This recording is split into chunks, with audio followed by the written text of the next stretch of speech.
भाजपचे ठाणे विधानसभा मतदारसंघाचे आमदार संजय केळकर यांनी महायुतीच्या विजयावर भाष्य केलंय.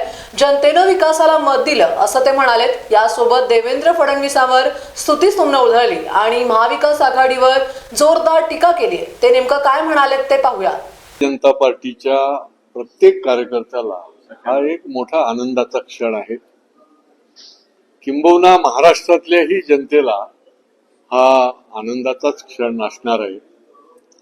खरं म्हणजे ज्या राजकीय संस्कृतीच्या माध्यमातून देवेंद्रजी पुढे आले आणि 2.5 वर्षापूर्वी ज्या खिलाडू वृत्तीने त्यांनी जो निर्णय वरिष्ठांनी घेतला तो स्वीकारला आणि कुठेही असा त्यांच्या चेहऱ्यावर असा कुठलाही भाव न ठेवता एकीच्या भावनेने आणि संघटना शरण या भावनेने त्यांनी तेवढ्याच जोमाने काम केलं आणि त्याचाच हा सगळा परिपाक जो आहे तो त्याचा आपल्याला जो निर्णय मिळाला आणि महायुतीच्या नेत्यांनी ज्या पद्धतीने योजना ज्या पद्धतीने काम केलं, जनतेने अक्षरशः उचलून धरलं. जनतेने विकासाला मत दिलं.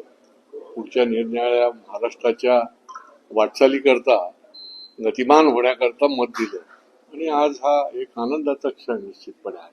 सर, 2014ची पुनरावृत्ती होती, म्हणजे पुन्हा एकदा देवेंद्र फडणवीस मुख्यमंत्री होत आहेत. कशा प्रकारे भारतीय जनता पार्टीची आता वाटचाल असणार आहे? कशा प्रकारे मंत्रिमंडळ वाटप होणार आहे? कारण तुम्ही आता 3ऱ्या टर्मचे आमदार आहे. आता ही वाटचाल किंवा मंत्रिमंडळ हा विषय काही माझा नाही. हा एकतर आमच्या दिल्लीतल्या वरिष्ठ नेत्यांचा आहे आणि महायुती आणि भारतीय जनता पार्टीच्या आमच्या नेत्यांचा आहे.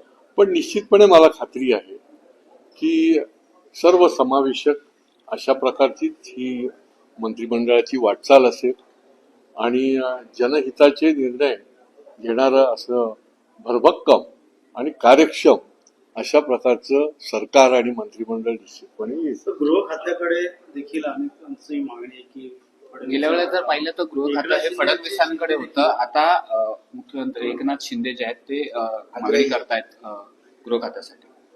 आता हे तर चॅनलवरच आपण बघतोय सगळं आणि चॅनल निरनिराळ्या प्रकारची सूत्रांची माहिती म्हणून देत असते.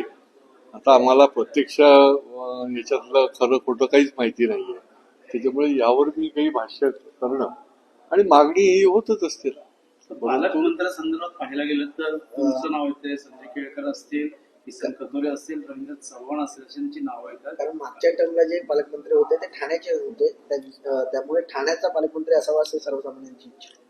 नाही, ही स्वाभाविक असतं की कुठल्याही जिल्ह्यात, केवळ ठाणे जिल्हा नाही, महाराष्ट्रात की जनतेलाही वाटत असतं, कार्यकर्त्यांनाही वाटतं की इथलाच पालकमंत्री असावा की जो आपल्याला अवेलेबल असतो आणि त्याच्यामध्ये काही चूक नाही. ही मागणी जी आहे त्याच्यामध्ये कुठल्याही प्रकारचं मला काही ही स्वाभाविक मागणी आहे खरं म्हणजे.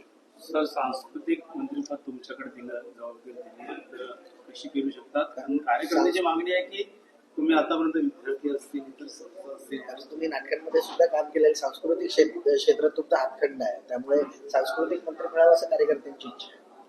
हो, आता कार्यकर्त्यांची निरनिराळी इच्छा आहे. जे जबाबदारी मला दिली जाईल, मी तर आपल्याला पहिल्यापासून सांगितलेलं आहे की पक्ष म्हणून आमचे वरिष्ठ जे काम देतील, जी जबाबदारी देतील ती आपण घेऊन ती समर्थपणे